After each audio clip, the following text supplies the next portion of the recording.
नमस्कार दोस्तों, आपका सक्सेस बिस्टा क्लासेस पे बहुत बहुत स्वागत है। आज की वीडियो में हम शुरू कर रहे हैं मॉडर्न हिस्ट्री।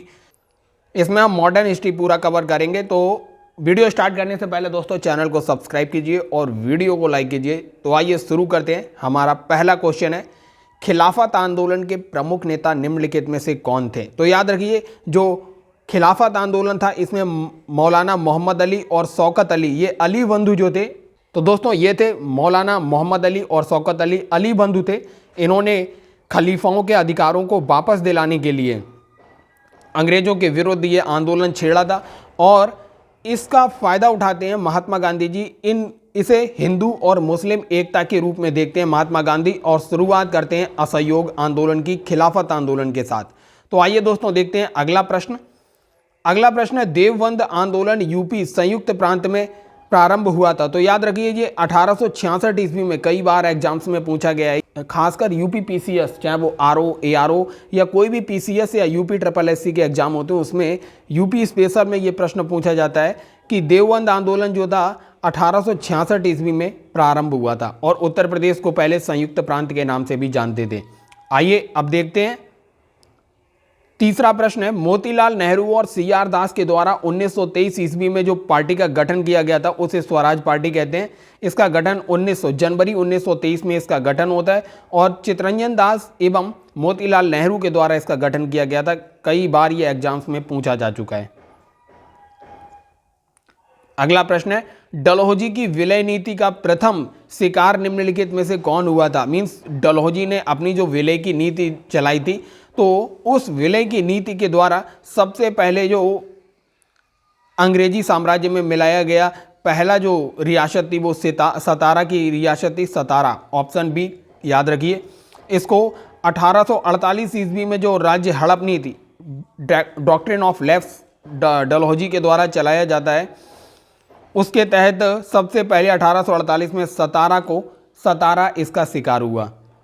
और डलहौजी का जो शासनकाल है 1848 से लेकर ये 1856 ईस्वी तक भारत में ये वायसराय बन के रहता है। आइए अगला देखते हैं।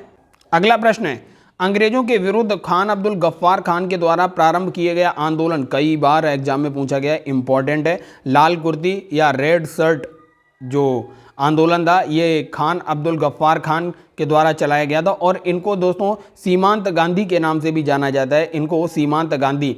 और इनका एक जो संगठन था खुदाई खिदमतगार संगठन के तहत ये चलाया गया था लाल कुर्ती आंदोलन। कई बार एग्जाम में पूछा गया। ये तीनों प्रश्न इंपॉर्टेंट हैं। लाल कुर्ती आंदोलन खान अब्दुल गफ्फार खान के द्वारा चलाया गया, इनको सीमांत गांधी भी कहा जाता था और इन्हें खुदाई खिदमतगार संगठन में ये खुदाई खिदमतगार संगठन के साथ रहकर ये काम करते थे। तो आइए अगला प्रश्न देखते हैं। अगला प्रश्न है, निम्नलिखित में से किसके विरोध में रविंद्रनाथ टैगोर ने अपनी नाइटहुड, जो जलियांवाला बाग हत्याकांड 13 अप्रैल 1919 को हुआ था, ये काफ़ी इंपॉर्टेंट डेट है, कई बार यूपीपीसीएस में पूछी जा चुकी है। तो याद रखिए 13 अप्रैल 1919 में जलियांवाला बाग हत्याकांड होता है। इसी के विरोध में जाके नाइटहुड की उपाधि त्याग देते हैं रविंद्रनाथ टैगोर। अगला प्रश्न है, निम्नलिखित में से कौन सुमेलित नहीं है। आपको सुमेलित बताना है कि एक तरफ दिए हुए हैं जनजातीय विद्रोह दिए गए हैं और दूसरी तरफ इनकी सन दी गई है। अब आपसे पूछ रहा है कि इसमें कौन सही है कौन नहीं सही है। तो आइए इसको देखते हैं कि कौन सा सही है, इसमें कौन सा गलत है। तो यहाँ पर ये अगर आप देखेंगे, पावना विद्रोह जो होता है वो 1873 से 76 के बीच में चलता है, जबकि दक्कन का विद्रोह 1875 से 1879 में होता है। सन्यासी विद्रोह ये बंगाल में हुआ था, काफ़ी इंपॉर्टेंट है, 1770 से 1780 ईस्वी तक चलता है। और कोल विद्रोह ये भी कई बार एग्जाम में पूछा गया, याद रखिए 1831 से 1832 ईस्वी के बीच होता है कोल विद्रोह। कोल विद्रोह और सन्यासी विद्रोह काफ़ी इंपॉर्टेंट है। ये पावना विद्रोह भी यूपीपीसीएस में कई बार पूछा जा चुका है। 1873 से 76 में होता है पावना विद्रोह और कोल विद्रोह 1831 से 32 में होता है। अगला प्रश्न देखते हैं, निम्नलिखित में से किस समाज सुधारक ने 1826 के जूरी अधिनियम का घोर विरोध किया था। तो दोस्तों याद रखिए ये महिलाओं के खिलाफ जूरी अधिनियम था। तो इस अधिनियम के महिलाओं के पक्ष में लड़ रहे थे, सती प्रथा इत्यादि से लड़ने वाले समाज सुधारक थे राजा राममोहन राय।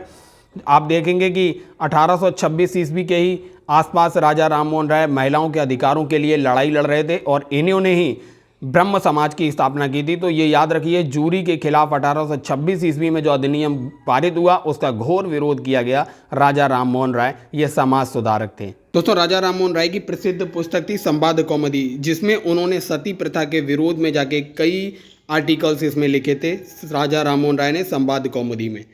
और मिरातुल अखबार भी राजा राम मोहन राय के द्वारा प्रकाशित किया जाता था। तो आइए अगला प्रश्न देखते हैं। निम्नलिखित में से किन स्थानों पर डचों ने अपनी व्यापारिक अड्डे स्थापित किए?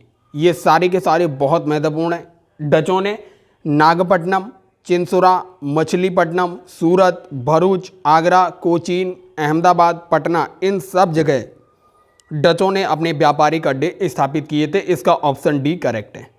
अगला प्रश्न देखते हैं। स्वतंत्रता पूर्व भारत में निम्नलिखित में से किसने केंद्रीय विधानसभा में स्वराज दल का समर्थन किया था? तो ये भी काफ़ी महत्वपूर्ण है। इसमें आप याद रखेंगे मोहम्मद अली जिन्ना जो था, इसने स्वराज दल जो था चित्तरंजन दास के द्वारा जिसकी स्थापना हुई थी, वो स्वराज दल का विधानसभा में समर्थन किया था मोहम्मद अली जिन्ना ने। ये काफ़ी महत्वपूर्ण प्रश्न है। अगला प्रश्न देखते हैं। अगला प्रश्न है, गोपाल कृष्ण गोखले ने किस वर्ष में भारत सेवक मंडल अर्थात सर्वेंट्स ऑफ इंडिया सोसाइटी की स्थापना की थी? तो याद रखिए, जब बंगाल का डिवीजन होता है 1905 ईस्वी में, बंगाल विभाजन के समय इन्होंने सर्वेंट्स ऑफ इंडियन सोसाइटी की स्थापना की थी। अगला प्रश्न देखते हैं।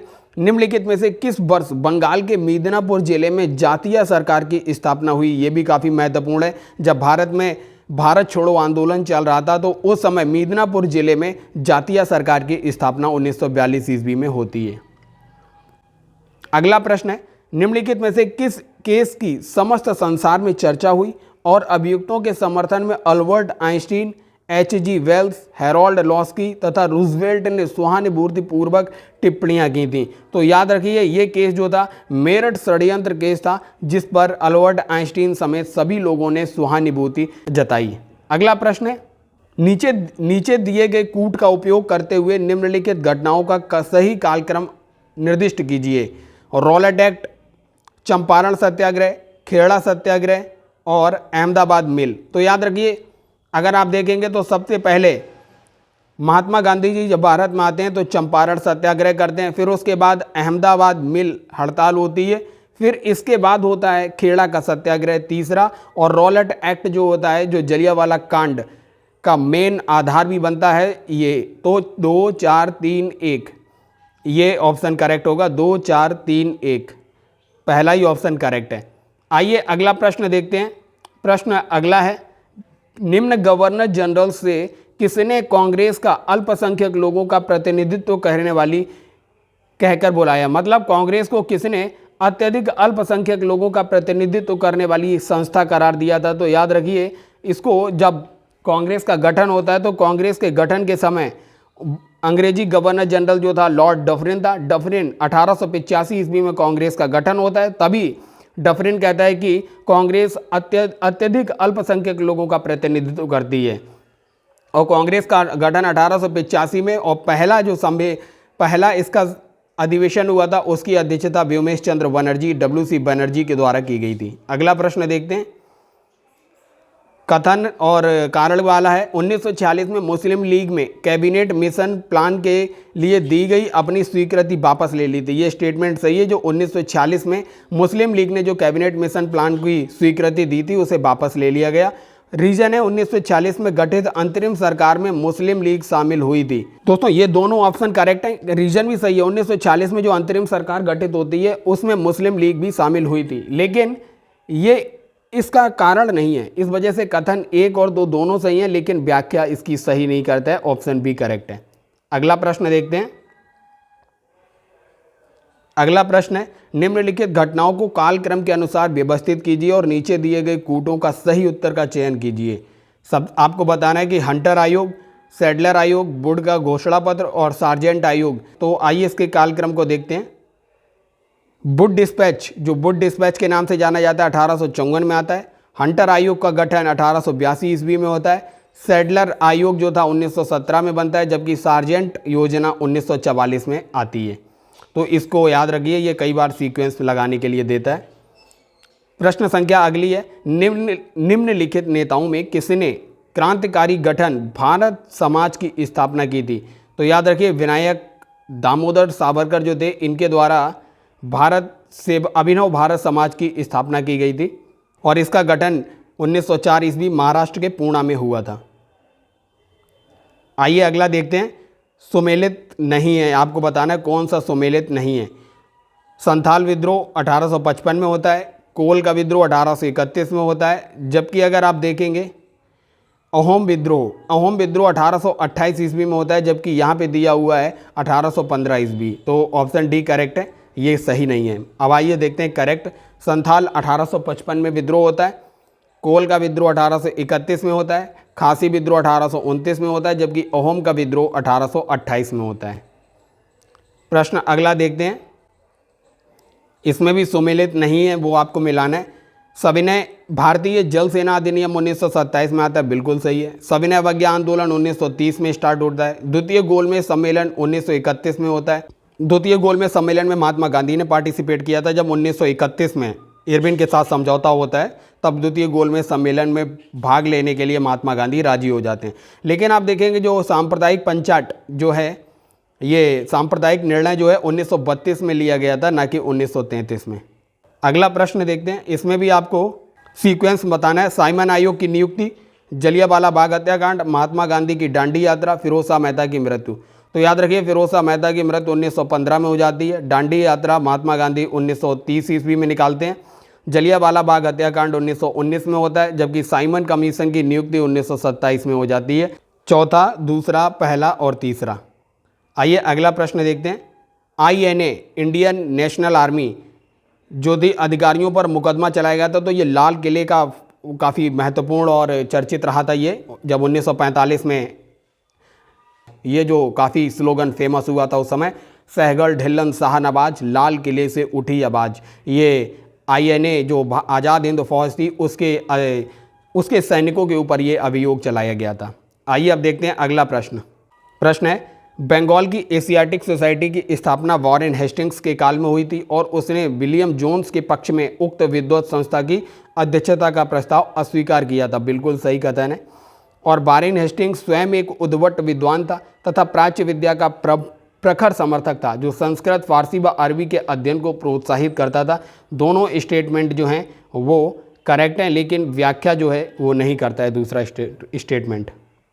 ये प्रश्न महत्वपूर्ण है। भारतीय राष्ट्रीय पंचांग विक्रम संवत नहीं, शक संवत पे आधारित है। याद रखिए शक संवत पे आधारित है।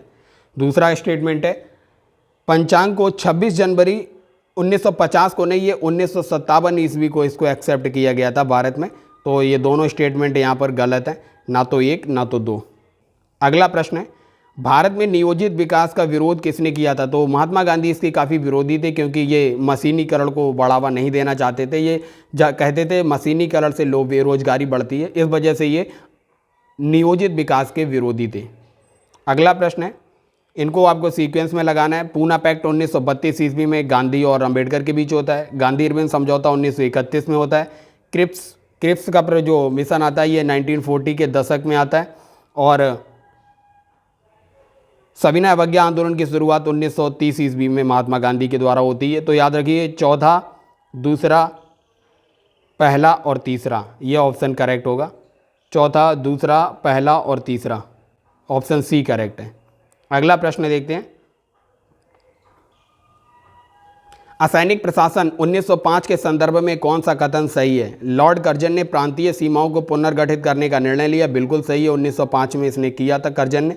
पूर्वी बंगाल और आसाम नामक एक नया प्रांत बनाया गया, ये बात भी बिल्कुल करेक्ट है। तो दोनों स्टेटमेंट इसके करेक्ट हैं। अगला प्रश्न देखते हैं। अगला प्रश्न है, मुस्लिम लीग एवं भारतीय राष्ट्रीय कांग्रेस के बीच राजनीतिक गतिरोध को दूर करने के लिए CR फॉर्मूला किसने दिया था? तो याद रखिए CR फॉर्मूला जो था C राजगोपालाचारी के द्वारा दिया गया था, जो मुस्लिम लीग और भारतीय राष्ट्रीय कांग्रेस के बीच समझौता पत्र था। अगला देखते हैं। अगला प्रश्न है, the rise and growth of economic nationalism in India के लेखक जो हैं, आप अगर देखेंगे इसके लेखक बिपिन चंद्रा हैं। काफ़ी महत्वपूर्ण पुस्तक है और ये कई बार पूछी जा चुकी है। The rise and growth of economic nationalism in India के लेखक बिपिन चंद्रा हैं। अगला प्रश्न है, ये सीक्वेंस मिलाने के लिए कई इंपॉर्टेंट प्रश्न आते हैं। महाराजा हरि सिंह ने विलय पत्र पर हस्ताक्षर किए, भारत का संविधान लागू हुआ, जम्मू कश्मीर की प्रभुसत्ता संपन्न संविधान सभा ने भारत में विलय की अनुमति दी, जम्मू तथा कश्मीर का नया संविधान लागू हुआ। तो आप देखेंगे ये बिल्कुल सीक्वेंस में लगे हुए हैं। सबसे पहले हरि सिंह ने विलय पत्र पर हस्ताक्षर कर दिए थे, भारत का संविधान लागू होता है 1950 में, जम्मू कश्मीर की प्रभुसत्ता संपन्न संविधान सभा ने भारत में विलय की अनुमति भी दी, फिर इसके बाद जम्मू कश्मीर का संविधान लागू हुआ। तो 1, 2, 3, 4 इसका करेक्ट ऑप्शन होगा, सी ऑप्शन करेक्ट है। आप अगर देखेंगे ईयर्स एक्सप्लेनेशन 1947 में हरि सिंह भारत के साथ कश्मीर को विलय पत्र पर हस्ताक्षर कर देते हैं। 1950 26 जनवरी को संविधान लागू होता है। 11 नवंबर 1957 को जम्मू कश्मीर की प्रभुसत्ता संपन्न संविधान सभा ने भारत में विलय को अनुमोदित कर दिया, जबकि 26 नवंबर 1957 को जम्मू कश्मीर राज्य का नया संविधान लागू हुआ था। तो दोस्तों ये हमने देखे मॉडर्न हिस्ट्री लूसेंट की बुक की श्रृंखला में ये तीसरा लेक्चर था। तो दोस्तों इसी प्रकार से वीडियो को देखते रहिए, शेयर करते रहिए और चैनल को सब्सक्राइब करते रहिए। धन्यवाद।